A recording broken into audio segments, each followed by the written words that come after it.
New Thought Media Network. We are a global broadcast network of positive music, media, and entertainment, inspiring humanity's evolution along the journey of enlightenment and creating a world of love, peace, empowerment, and prosperity for all. New Thought Media Network. Positively inspiring. And hello again, dear ones. Rev BRZ with you over here. Rev Z right here. And this is New Thought Today, our weekly look at the New Thought movement and the philosophy upon which all of this is based and grounded upon. And over the last several weeks, as you know, unless it's your first time with us, if it is, welcome, welcome.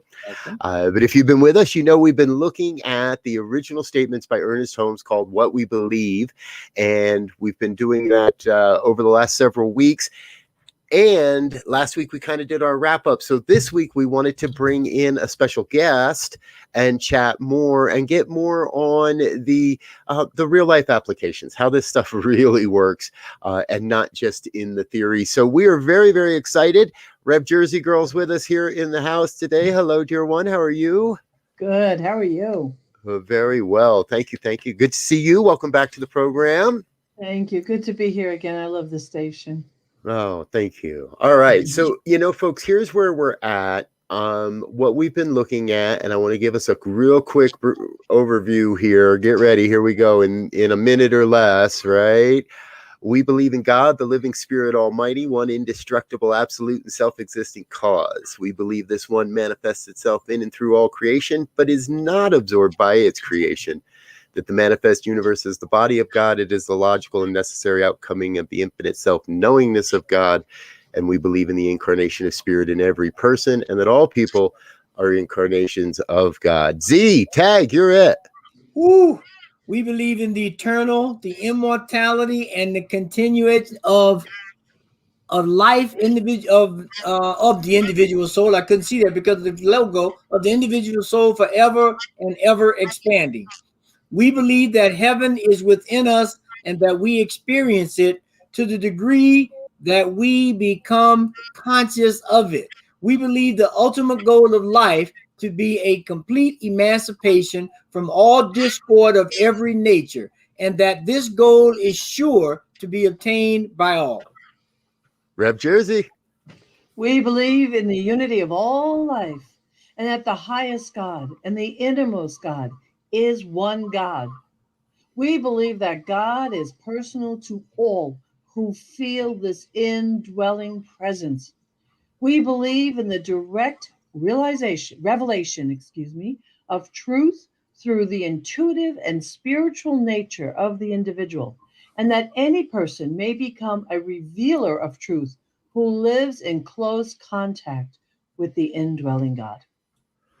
We believe that the universal spirit, which is God, operates through a universal mind, which is the law of God, and that we are surrounded by this creative mind, which receives the direct impress of our thoughts and acts upon it.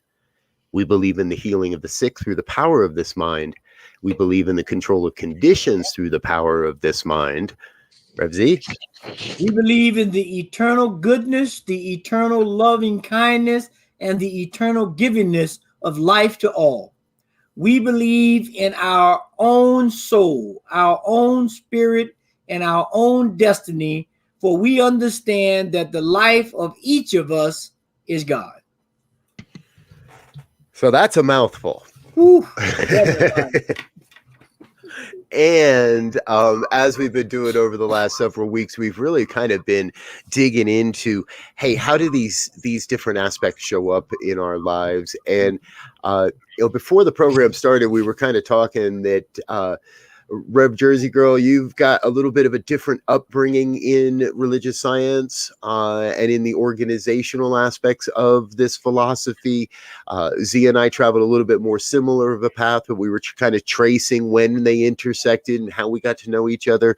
And what I was thinking was, and no matter what, this is something we've all shared. This is a constant. And I guess I come into every relationship. If you say you're from around New Thought or religious science specifically, I just kind of come into the conversation recognizing you were probably taught these statements, and I would trust that they've been alive in your life ever since you've heard them.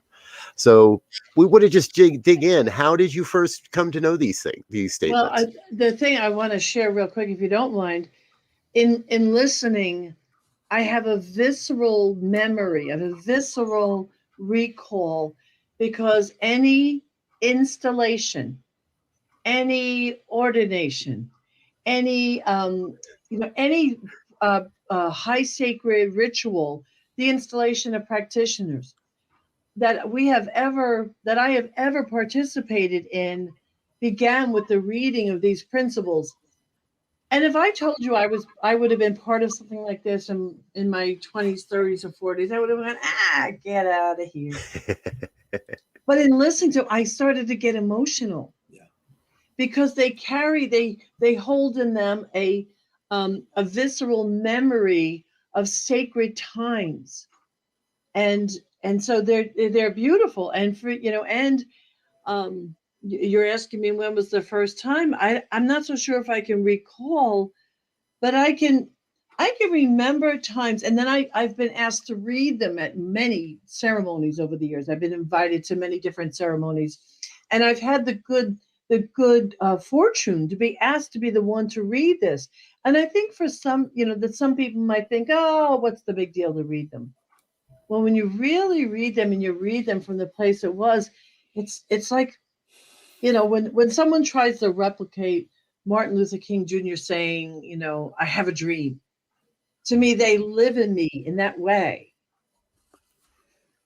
So I don't know exactly when, but I know that there is a thread of joy and connection that I feel because of these, and I'm always proud to read them.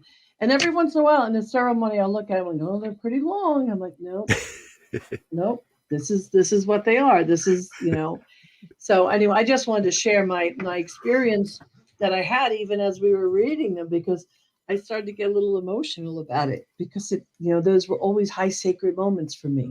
Mm-hmm. Yeah. Gotcha. Good. Thank you. Yeah.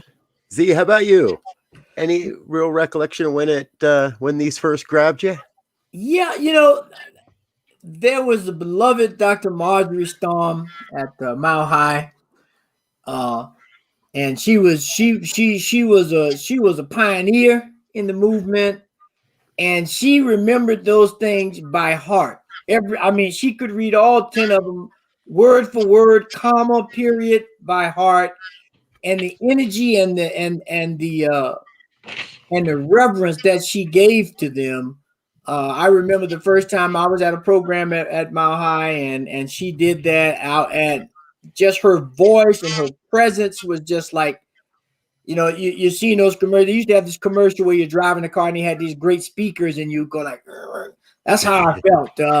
Like just boom, it was coming at me.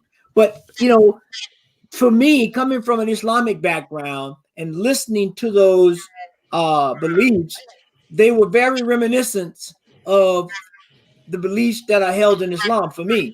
And so I was overwhelmed, and I said, okay, I need to know more about this. And so that's what I did. Beautiful. Nice. Yeah. Yeah. I'm much with Michelle. It was always the ordinations and the installations and the ceremonies and the community where I found this philosophy was very focused on making sure we understood the history. And so while these statements weren't always en masse shared completely, oftentimes one or more would be shared in a talk or in a lesson or somewhere or in a conference in some way. These very much were alive with us and were a living part of our congregation. So, and boy, you're sparking all sorts of ideas inside of me, because I need to resurrect them. I mean, COVID has been an interruption of many things. And so in my community, we do love ceremony and ritual. I even had to install new practitioners over the internet, online. And so it's, things have changed for us. So you're sparking ideas about how to bring them alive again in me. And I want to ask a question. I want to answer a question you didn't ask yet. You asked it before we came on. We came live. You asked me about if one of them or more of them is alive in me, and you might not. I might be oversimplifying the process, so I don't mean to.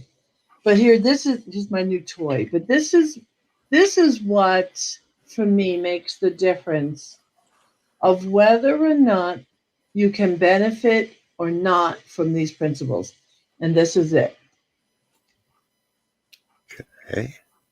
That if no exceptions, that if we believe, and we move from what we believe in this way, and we have no exceptions, if we don't say, oh yeah, Right. but only if, not when, and we leave out the exceptions and we act from, think about it, take any one of them. We believe in the unity of all life, that the highest God and the innermost God is one God. This statement is huge. It's huge. If it doesn't move you off your seat. Now, and I appreciate not everybody likes the word God.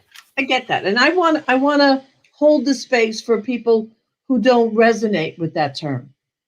So let's do it this way. If we believe in the unity of all life, that the highest expression of love and the innermost expression of love is one love. Okay, even that, I can live with that.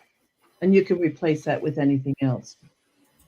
And in my very humble and somewhat experienced opinion at this point, after many years, they get reduced and we lose their power because we think we have found exceptions. But with the practice of no exception, then they come alive.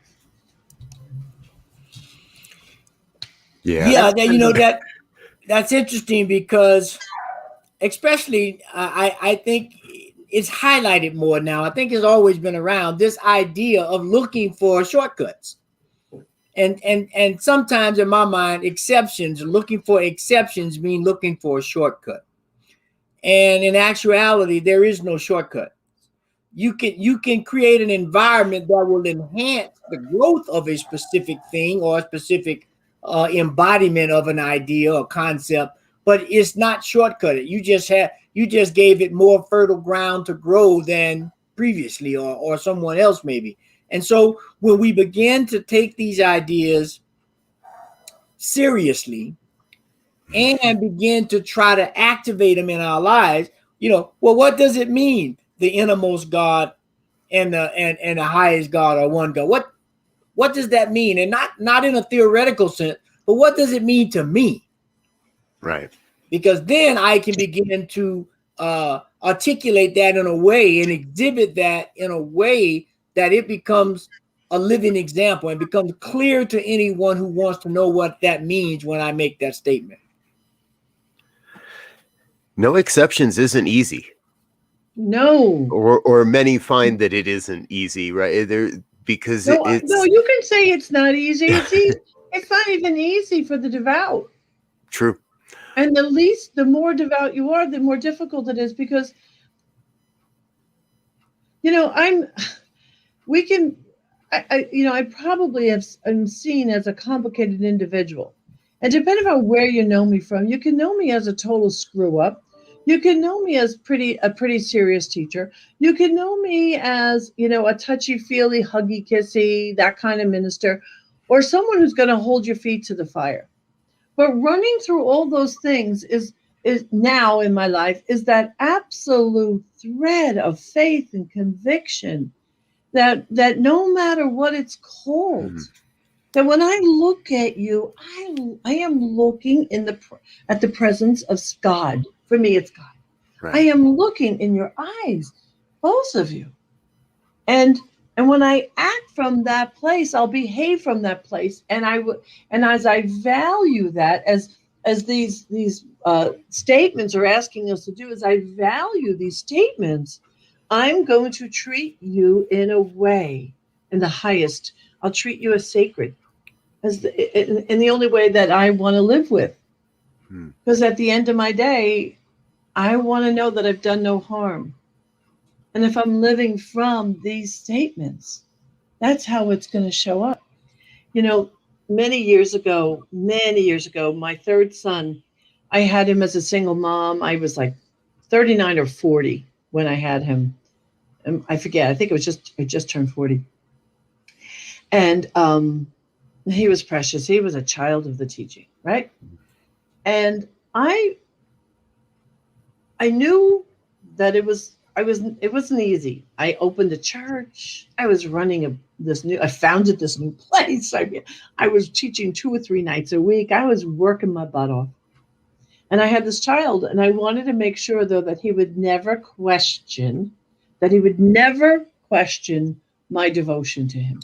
Hmm. And so I remember one day having this conscious thought, because we talk about finding the inner guru, like treating each other like you are the next coming, right? Right. If I treat you as the next Buddha, in that way, I'm going to treat you in a certain way. So I remember on this particular day taking him to a sushi restaurant and sitting down with him, and he loves sushi. So we ordered this food. And I remember consciously on that day serving him like he was the beloved. And the experience, I have no idea what experience he had. He was little. He was 5 or 6. But I was having an experience of the sacred, and I was experiencing the beloved because I carried that into that meal and into that conversation.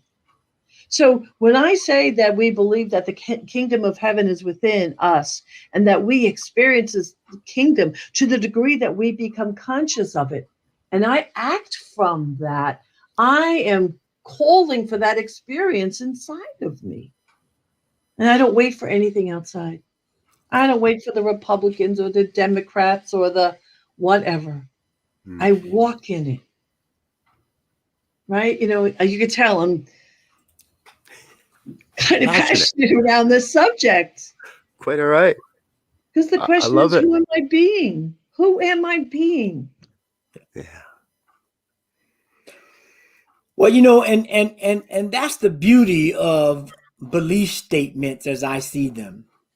Because we can say that we believe anything, right?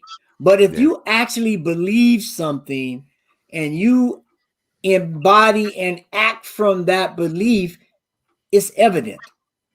There's an energy, there's an emotion, there's a magnetism, there's a expertiseness, making up a word here, that you do things from when you're in that kind of a space. And you can tell.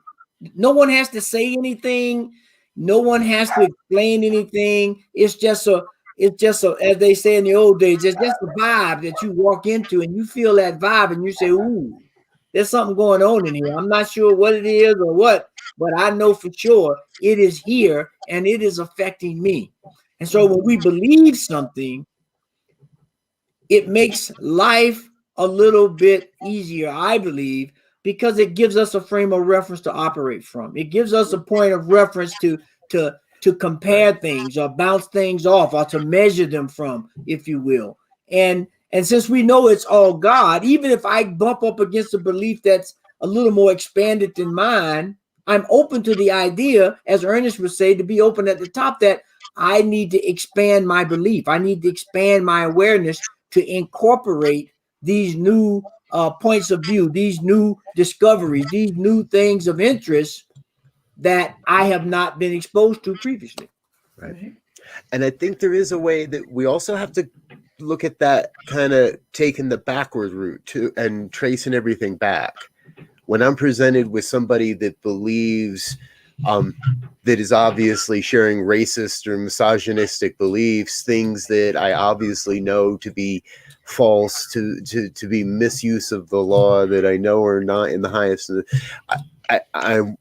The humanness wants to make them wrong, and the divine says, hold on a minute, how about some compassion here? How about some love here? I love how you put that, Michelle, right? That, how about some more love in this experience that opens a door to allow that person to re-examine, to reevaluate their beliefs and say, hey, maybe there is another way, rather than, well, you're wrong, you don't get it, you're no good, you can get out of here. And then that person's left like, wait a minute. So let's talk about, well, I don't really have a disclaimer, but I wish I had a disclaimer right about now, because someone's about to be annoyed by what I'm going to say. So here we are in a time with the pandemic, and due to survival, we've had to make some really rough decisions, and a lot of people, not only there's been the sick, there's been those who have lost their life, there have been people who have lost their business, right? So the impact is huge. It's huge. And then what's happened in the middle of all of this is that we are measuring people by whether or not they wear masks or they don't wear masks. We have lots of opinions, lots of judgments, making lots of people right or wrong. And I'm not even here to say what is right or what is wrong. But I'm looking at, we have been presented with the opportunity, and I'm calling it that, to categorize and create division. Okay. Right. Some of it is unavoidable at the moment. I, for one, will do everything that's respectful. I will wear masks, and I will do, we have not met in person. When I do meet in person, when I was speaking on Sundays at another center, I wore a mask and I did everything that was asked of me within the protocol. So I'm not going to push my belief system on another. But here, written here, it says, we believe in healing of the sick through the power of this mind, and we believe in the control of conditions through the power of this mind. And I'm telling you, for me, oops, it's getting a little blurry. I go back to this. Right. I'm not going to ask you to go back to this. I'm not going to ask my congregants to go back to that. I'm not going to ask my congregants to walk around without a mask. I'm not going to do that. But I'm telling you that I walk in that consciousness. Right. And it's interesting how many people will have critiqued my opinion about, well, I'm not going to get the vaccine. Okay, I'm not asking you not to get the vaccine. Can you leave me alone in my world? Because in my world, with no exceptions, I believe in the healing of the sick through the power of the prayer, through the power of mind, and the healing of conditions, and that's why I believe in practitioners. I think practitioners should be elevated to the most holy and sacred role of this movement, and we haven't done that. But I'm doing it because I believe what Ernest Holmes said. I believe it, and I've proved it out in my life in so many ways. So how practical is that for some of you? I don't know. Because you can't outprove your consciousness. That's the thing. Right. You have to have developed it. I don't particularly like being put into a category because I believe in prayer, in God, in wholeness. I get people try to, but I walk this path. I walk this path absolutely. I'm very passionate about it, as you can tell. Oh my. Well, that's good, because that passion is necessary, right? If I come to this, and Z, you sort of spoke to this earlier, if I come to this with yeah, whatever kind of attitude, yeah, I sort of believe that, and except this guy, right? And ask yourself, folks, right? If you're listening along, I know I do it. And where do you find yourself saying, well, except? Where are the exceptions that that I think we're doing a good job of saying, we got to call those out and say no more. No more exceptions. Sorry. And if you want to have your exceptions, that's fine. I mean, because like you say, we all have them. But just know when the thing does not work the way it is described to be working, know that that exception you made might just be the cause, right? So we have to understand that because we're all growing into this life, these ideas, these concepts, and sometimes there's a saying that goes something like, Lord, I know my belief, but help me in my unbelief. And it's that unbelief part that we're struggling with. And when we have that, the thing is not going to act, it's like having a car and I don't believe in gas. Well, if I got a gas car, it ain't going to go. And so we have that same kind of idea and parallel, if you will, in life and spirituality and growth. So, and here's the thing, Z, exactly in what you're saying. And I've heard people over the years say this. They say, "Oh, it doesn't work." Well, the I in that it is me. If it's not working, I'm not working it. If it's not working, it's my belief. It's not my not being in alignment with life itself. It's my questioning, my doubt, my fear. That's what it is. And you know what? That's okay. Yeah. Have I been sick? Yep, I've had happen. Have I had bronchitis? Yep, I've had bronchitis. Have I had to have antibiotics? Yep, I have. Have I broken a leg? Yep, I broke my leg. I've had these things happen.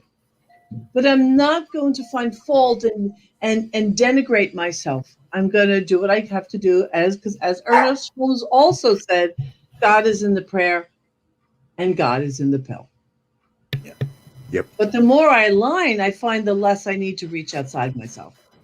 And and the interesting part about that, because sometimes people get it misconstrued and they want to add some judgment kind of, and there is no judgment in this. It's just it is what it is. Right. So that's right. So that's there's right. no judgment. So there's no putting down or standing on some pedestal.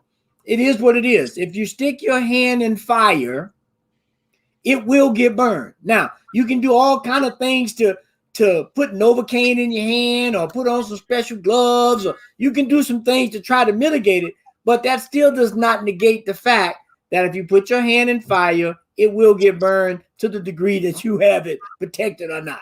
Now I'm going to do a caveat here. Not because I disagree with you, but because I know there are people and consciousness beyond my capabilities.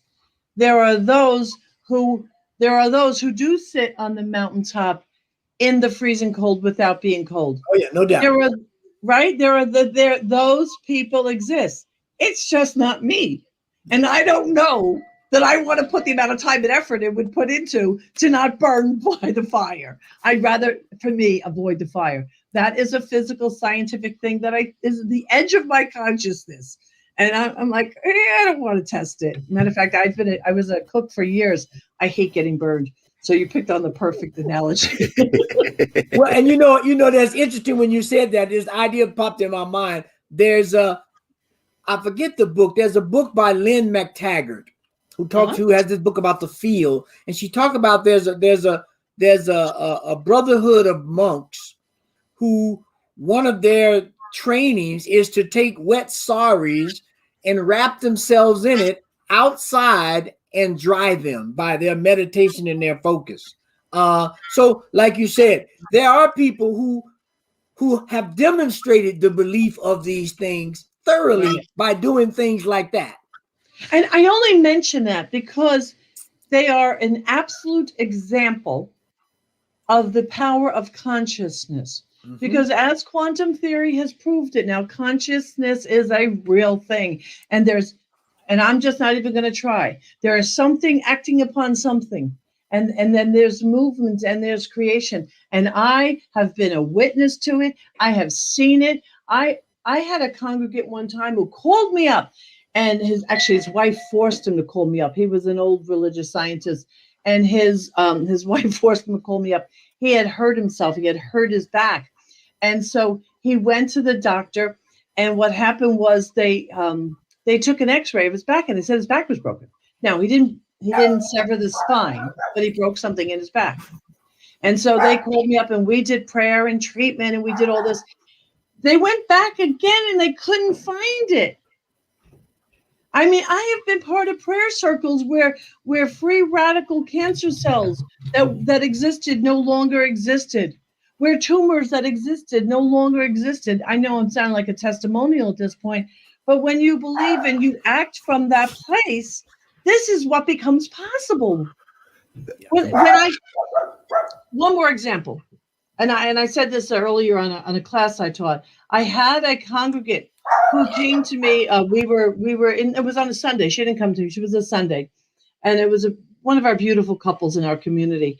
And their adopted son. Suddenly, the doctors were suspecting Crohn's disease, and she mentioned this to me on a Sunday morning as I was passing by, just as I was passing by her, and I looked at her and I went, "Oh no, no, we ain't having that." So when we can interrupt the belief, we sever the connection. And Ernest Holmes, oh my God, I'm going to pull it out. Ernest Holmes says that, where is it? That if it is the practitioner's duty to uncover false ideas of life and replace them with the truth. If this can be done before disease destroys the physical body, a healing will always follow. That's what we're playing with. Yeah.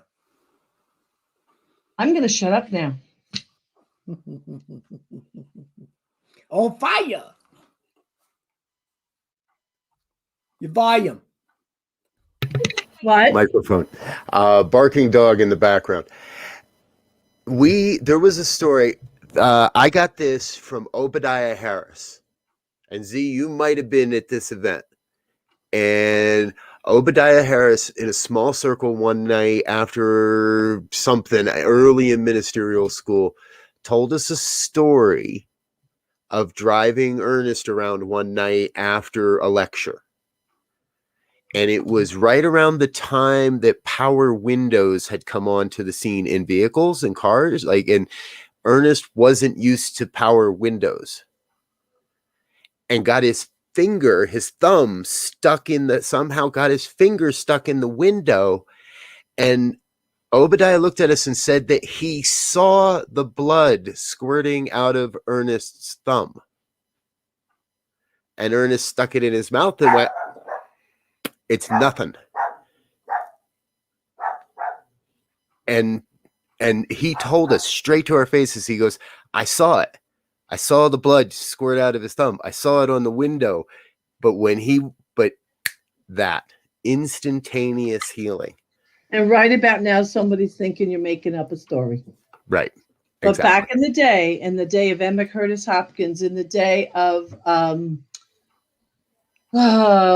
Christian Larson, in the day of our grandparents, the grandfathers and the grandmothers of this movement, when medical help was not available enough, when there was no emergency rooms, when you had to travel on horse and buggy to go to get help or care, you cultivated faith in a greater way, or you cultivated other ways of caring for things. And there are many, many stories from back when, because they had to depend upon themselves and faith and conviction to heal. And I'm not criticizing anyone. Please hear me. I am not criticizing anybody for going to a doctor or getting cared for, but I am saying that there are other options. And I for one, want to do anything I can to help promote that level of faith in our movement, everywhere in our movement. Right. And by definition, that is in my mind anyway, that is the definition of alternative health, if you will, right? Because originally the things that if you go back just 30 years ago, right? Things like chiropractics and acupuncture and herbal treatments and massage therapies and things like that, they were CBD. not covered by insurance because insurance only covered traditional medicine. But Right. as they started seeing these different things work, which were outside of the normal medical condition, they begin to creep in now, and now they're covered. And like what we believe says, I believe in the healing of conditions with this mind. And so that in itself is a point of fact that as we begin to expand our consciousness and look at life holistically, there's a lot more that we will discover and be able to do as we open up to the vastness of eternal wisdom and faith in that. There's something I've been saying to my community for over 20 years, and anyone who will ever listen to me. I'm up. Excuse me. Move over there. Thank you. Granddaughter sightings. Television should not be watched without a mute button. You might have to take a medication, but you shouldn't allow Big Pharma to have access to your subconscious. Right. And saying that you're not paying attention is even worse, because the fact remains that if you're not paying attention, it seeps into your subconscious more easily. So please don't give your subconscious, don't give messages like that, or don't give your subconscious, how am I trying to say that? Don't give free access to your subconscious. Be of critical mind. Pay attention. Matter of fact, Robert, that goes to the class I'm going to be teaching, the workshop I'm going to be teaching. You have to mind that 10%, the gatekeeper, because see, what you believe seeps into your beingness, but you have the conscious part of our mind is the gatekeeper, and we have to discipline that gatekeeper to choose to focus on or pay attention to different things. And so the power, there's power in the subconscious, but there's power in the conscious mind, and we have to find the balance between those two. Yeah. I agree. I'm rambling. I don't mean to. I think you know, I love the way this goes, because right, and as he is talking about it, I can't help but it just keeps slamming me in the head. CBD is a great example of this, right? It was known, but nobody really wanted to do anything, and so the whole concept was pushed away, and and it took one visionary to say, I want to help somebody in the creation of Charlotte's Web, and a strain of what we think or has always been perceived as a hallucinogenic drug. And we realize there are medicinal properties here when properly utilized, and that is the power of the mind. One mind saying, wait a minute, we can do this differently. One mind saying, hey, wait a minute, there's a better way for healthcare in the world. And now every street corner, every farm, every street corner, you can find this medicinal extract that works wonders for so many people. Yeah. That is the power of this mind. And it is through that we do control the conditions. We do have the ability to heal. So it is, we come back to that, right? Ernest said it, and Michelle, you said it earlier, the cure is in the pill and the prayer. Mm-hmm. Sometimes the prayer is more than enough to say, we're good. I got it. I'm all right. And other times the prayer says, you might want to get some antibiotics for that. The prayer might say, hey, you might really want to go get that leg set at this point. You know, I remember many, many years ago, I had this lovely man who was a student. He was a double doctorate, very, very smart man. And he took my classes. And I remember looking at him thinking, why are you in my classroom? Right. And he was very complimentary, and he enjoyed my metaphysical teaching. But what happened was there was a point, and Ernest Holmes said that we're all wearing glasses, right? That the limit of his beliefs sits on his nose, right? That's what he was saying, that he has to wear glasses. And back in the day, I used to struggle with my back. Matter of fact, I adopted from my father. It started early in my years, and back issues were a regular, constant thing with me, stress related, all sorts of things. Now, I got to tell you, knock on wood, that's one superstition I'm not letting go of. It doesn't happen anymore. However, what happened was there was a point my back had gone out so bad, and I was still going to work, and on Sundays I would speak. And there was a couple of Sundays where I showed up with this handmade carved cane. It was beautiful, and I would walk in, and I was totally like leaning over to the side. And he questioned me one time, and he said, "How can you stand there in front of everybody with your back like that?" Because he was in judgment that I was having a limited experience. Mm. And that's one thing I will not do. I will never do. I'm going to bless anyone who wants to get there, go to the doctor, anyone who wants to get the vaccine. I'm going to respect and meet everybody, and you said it, compassionately all the time. I'm not going to sit here finding fault, because then that judgment of that fault lives inside of me, and it denigrates my wholeness. Yeah. Right? So, Yeah. so when we live in right relationship with life, and right relationship is how we respect each other, every human. When we live in right relationship with Mother Earth, when we live in right relationship in our service for humankind, all that aligning in right, and that's a term I picked up from Alberto Viodo, in some of the shamanic studies I've had. Right relationship is a beautiful concept, and it's that synchronicity, right? It's that place where we synchronize with the beauty of life, and so when we do that, life unfolds for us more easily, more gracefully.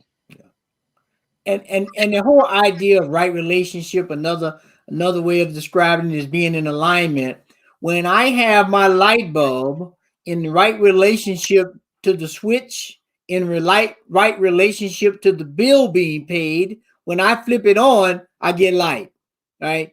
And so it's just that simple. Sometimes we have to break these things down into common terms or common experiences or metaphors or whatever it is, for people to be able to see themselves inside of it.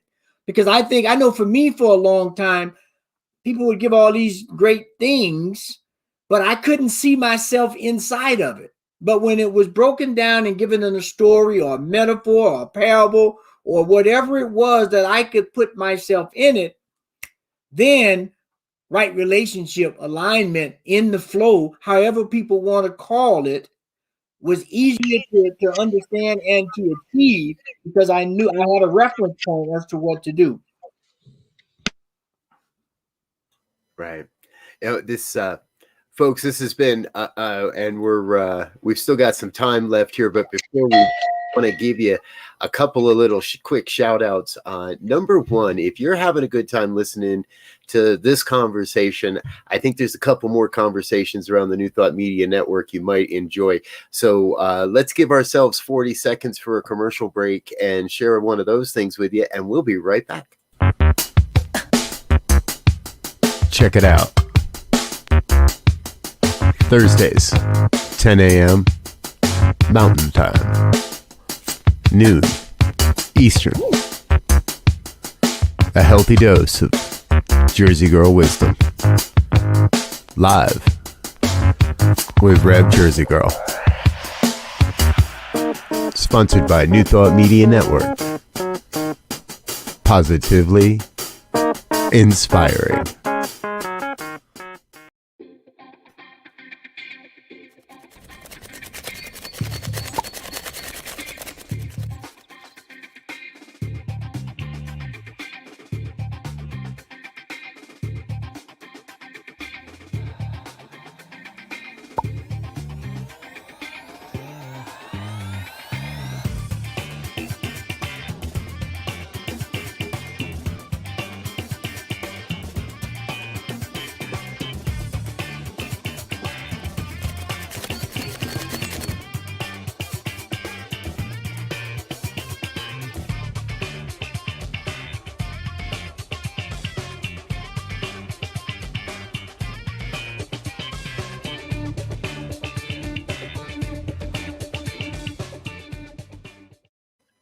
Alrighty, folks. Thanks and welcome back to New Thought Today here on the New Thought Media Network. Be sure to check out Rev Jersey Girl and Jersey Girl Wisdom on Thursdays here on the Net Network, and Rev Z over at the Center for Spiritual Living Denver on Sunday mornings. However, I'm pretty sure it's not you this week. I'm pretty sure it's me this week. Yes, it is you. So I'll be doing a guest spot and providing a wonderful message for Centers for Spiritual Living Denver this week, 10 a.m. Mountain Time here on the New Thought Media Network. And my topic is the infinite invisible. So come join us. It's going to be a good one. Okay. It's funny, when you talk about pure science of mind or pure Ernest Holmes, we were going with the global themes this year, and then what happened was we start the year every year with what the thing itself, what it does, right? And that whole thing, the way it works, and how to use it. And we got so turned on, and my congregation got so engaged. We have decided to just keep going through the textbook. So I just did chapter 1, and next week we're starting on chapter 2, and we are literally going to peel through the textbook. And I'm going to make sure I bring this back out and bring this alive again. But the purity of the teaching, it's not very sexy and it doesn't have all the stuff. But the fact remains, the power that the three of us, because when you're in because you really believe this stuff, right? That's the pull. Yeah. And so I'm just very. Okay. Sorry about that. I'm just excited. I'm excited that we, with our congregation, would be going through the textbook and looking for every rich piece of it. And that's the thing. Ernest, one of the things I loved that Ernest said was he would give his lectures and talks, and he says, don't take my word. Go practice this stuff in the laboratory of your own life. Yep. That way you understand it, you can make reference points, and you can operate from that place, because you, as my father would always tell me, he says, I'm telling you what I know, not what I heard, because I have experienced this. I'm not giving you a theory. I'm not giving you a story. Not that they aren't useful, but at some point you can tell me all day how to swim. You can show me films and how to cut my hand and turn my head. But until I jump in the water and start experimenting with those techniques, I am never going to swim.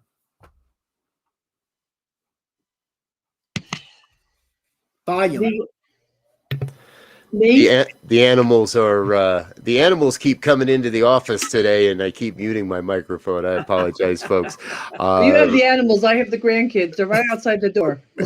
Live broadcasted in the internet age. They're excited. They're hearing this information and they're excited. So, and yeah, we talk about this all the time, folks, right? It's easy in theory. This philosophy is actually pretty darn easy. It's the putting it into practice where, to me, is what makes life really, really fun. And I've said this again and again. If everybody was doing the same thing, if we were all perfect, if everybody was at the same experience point, life would be pretty boring. Yeah. But we're not. We all understand this at different ways and by different parables, by different experiences, by our own lived experience. And what we're doing is we're sort of bumping into each other and learning. Well, we said it earlier, right? Every real experience is about learning how to live with each other, how to get along in the midst of whatever's going on. So whatever's going on in your world, well, can you bring that back to one of these ideas, one of these places that says, hey, what I really believe is we are all one. What I really believe is that you have the capacity to be a divine expression of God. What I really believe is that the power of prayer does change the conditions and the experiences of my life. Yeah. Or the one praying to allow it. Yeah. And here's a new thought idea from that's from I'll say it's from an Islamic source.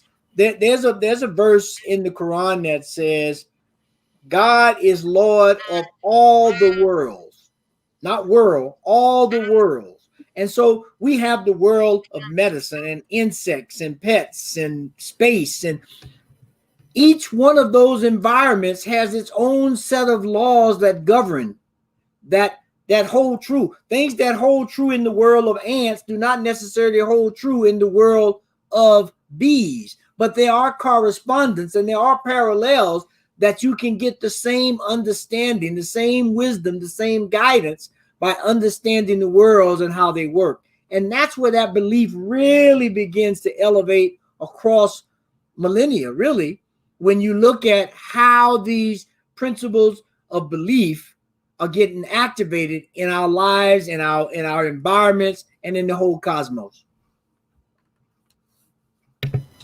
Right. Just as bumblebees shouldn't be able to fly. Yeah. Right? Exactly. From our perception, from our limited perception and perspective, bumblebees should not be able to fly. And you could tell that to the bumblebees all day long. It's not going to change the reality of what's going on in that world, right? Yeah. Michelle, I think you had something you wanted to add here. I could feel it. Oh, but now you're on mute, dear one. I'm going to apologize to everybody. My grandchildren think that mi casa es su casa, and they are correct. And they weren't supposed to be here today. They're out in my living room, and I could hear them like going through. Like I have no idea what's going on out there. So I'm like a little bit distracted. But I'll tell you what. There's a lot of people like me out there with grandchildren and children, and the being a conscious being and raising children and helping to raise grandchildren is the greatest gift that we can give to this world if we watch for their consciousness developing. Yep. And I'm never going to teach them this stuff, and my family are not religious. They don't want any part of this.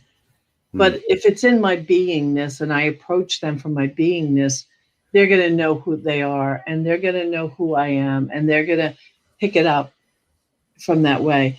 So, my call to action always to anyone listening is to really to be that presence with everyone, to be that presence. That's the greatest gift we can give to the world. Mm-hmm.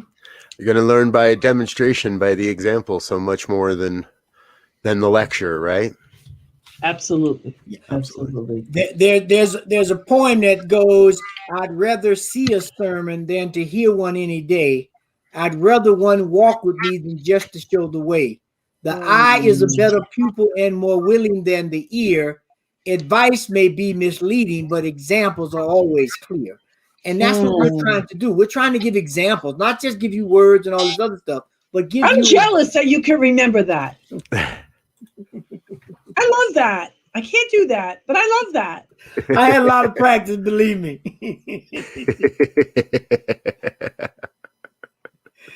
Hey, folks, we want to give Reverend Michelle just a brief second there, and she'll be right back with us. So, Z, let's cast a vision for a moment here. You and I have been talking over the last several weeks, and I want those viewers that are watching to know that we're going to take next week off. Yep. And the reason is simply business. Next week is the annual Centers for Spiritual Living convention. This year, every other year it's virtual. Every other year it's in person. This year it's virtual. Last year we had the convention right before everybody went into lockdown. This year it's virtual. And we're going to be at a business meeting during this time frame next week. So we're going to take the week off, let you kind of stew and ruminate inside of all of this and all this information. And then the Tuesday following, we're going to come back and we're going to have a very dear friend with us and very special guest as well, Reverend Dr. Ken Gordon will be with us. And Z, of course, my math skills have just flown right out of the coop. What's the date on that episode? That's going to be the 23rd. The 23rd. So Tuesday, the 23rd, right at 2:00, Reverend Dr. Ken Gordon will be with us. And we're going to do much the same thing we've just done here with Reverend Michelle. We're just going to talk and share and look at how are these principles still alive in our lives? How have they influenced our lives? His life, his ministry. If you do not know Dr. Ken, well, please plan on joining us because it's going to be a really, really good and a really special program. And then following that, we're gonna move into a new series where we want to hear from you, and we want to know, what is it about New Thought, the philosophy of Centers for Spiritual Living, the philosophy of religious science and the science of mind, Ernest Holmes, his work, or other New Thought founders and early philosophers. What would you like us to be talking about? What would you like us to be exploring and bringing forward? If you have guests that you'd like us to talk with or bring forward, please let us know that as well. And you can do all that by sending a quick email over to ministertalk@ntmedia.org.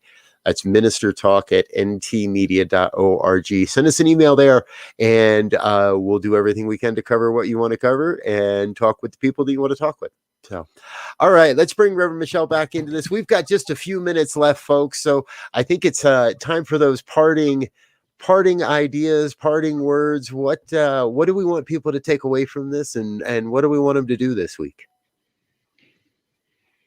There is no outside. There is no other.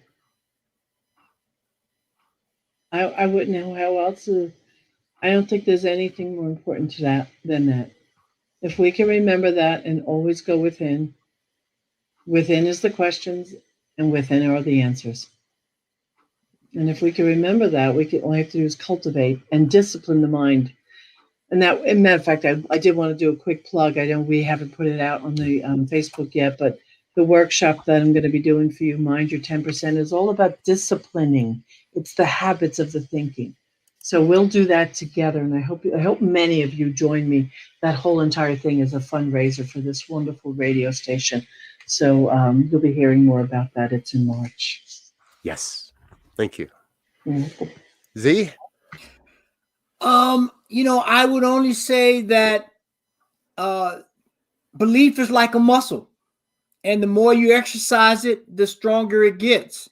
And as you move through the spectrum of evolutionary greatness, we move from hope to belief to the faith, and then ultimately we get to what Ernest talks about in religious science, is that knowingness of God, that experience of God, and that's what we're all looking for. And so just keep coming back, keep putting in the work, keep doing the exercise, and we will see results. Yeah. Keep on keeping on. Keep on keeping on. So thank you so much for being with us, folks. This is New Thought Today on the New Thought Media Network. We'll be back in 2 weeks on Tuesday the 23rd with Dr. Ken Gordon. On behalf of myself, Reverend Z, our special guest, Reverend Jersey Girl, we are so grateful you are with us. Thank you for hitting that donate button. If today's your day to do that, please know it is greatly, greatly appreciated. And we do have Rev Jersey Girl kind of gave up the lead there on us a little bit, but we've got more information coming real soon about a very special 2-part project, a 2-part workshop with Rev Jersey Girl, and we'll have more marketing and promotions and all kinds of information on that coming real soon for you. So until next week, thanks for being with us. Peace and blessings. Peace and blessings.